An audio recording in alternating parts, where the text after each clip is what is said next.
Hello, welcome back to Little Kodaks. Today I want to show you my Hawkeye vest pocket camera. This comes in its original box that it was sold in back in the early 1900s.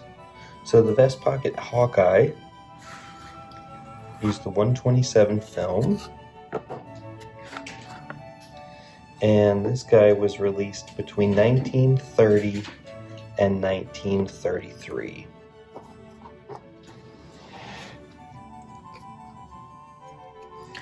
It uses simple meniscus lens. It is a pocket folding bellows camera.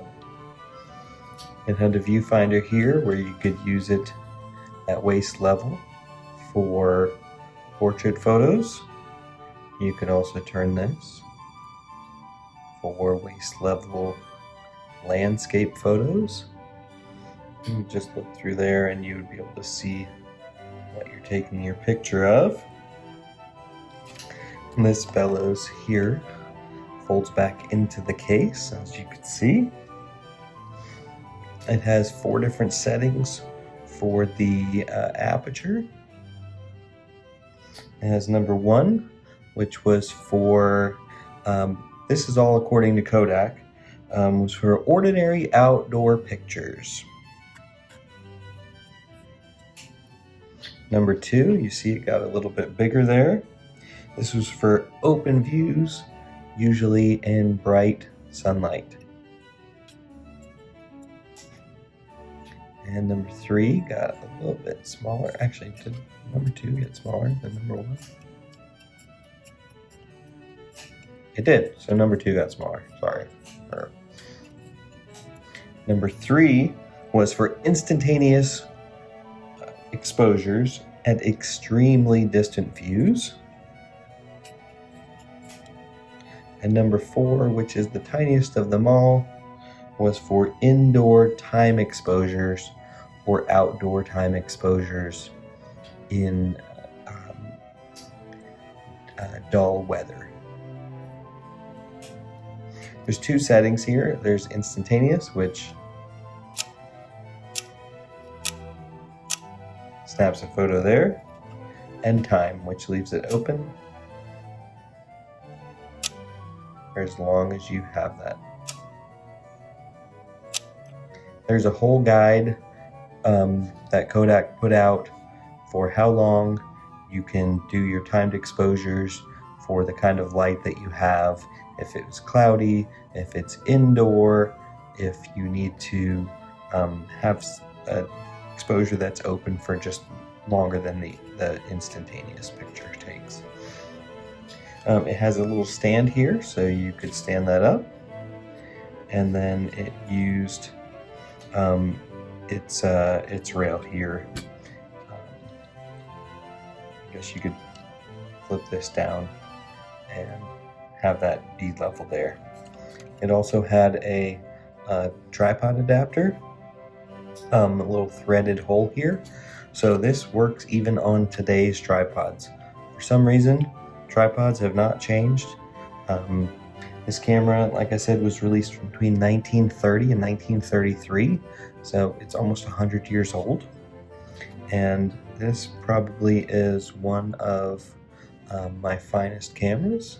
Use the 127 film, you can see right there. This is not an autographic version, so it doesn't have the little hooks here on the side with the autographic pen that would go inside.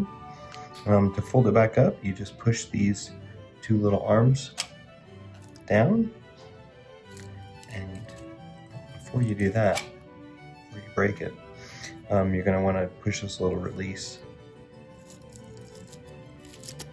Press that in there. Now you can push the arms, folds right up, fits right in your pocket. This is probably about the size of a pack of cards. To open it up, this little piece slides open here. You can get your thumb up under there, and it comes apart. You can see the inside workings of the camera. There is nothing to this guy. It has this little red window here where you could see your film scroll by so you know what exposure you're on. In here, you can see this is how you wind your film. So you'd put your full roll here, you'd run the paper along here with the film on it, and you'd feed it into this little spool, and then you'd advance that. Really simple, easy camera to use. This was produced by Kodak in the early 1900s. Close it back up, you just push it in there. This guy falls back down here, and you relatch it. Super easy, small little bellows camera, really awesome. I love these cameras just because of the bellows, and it fits in my hand. You would think if you saw this camera that it would be gigantic. That's what I think a lot of people think of when they think of these bellows cameras. But you can see this guy fits just in the palm of my hand. It is so small and awesome. Well, I hope you enjoyed my video. If you did, hit that like button. Hit subscribe, it really helps our channel out. Until next time, have a great day.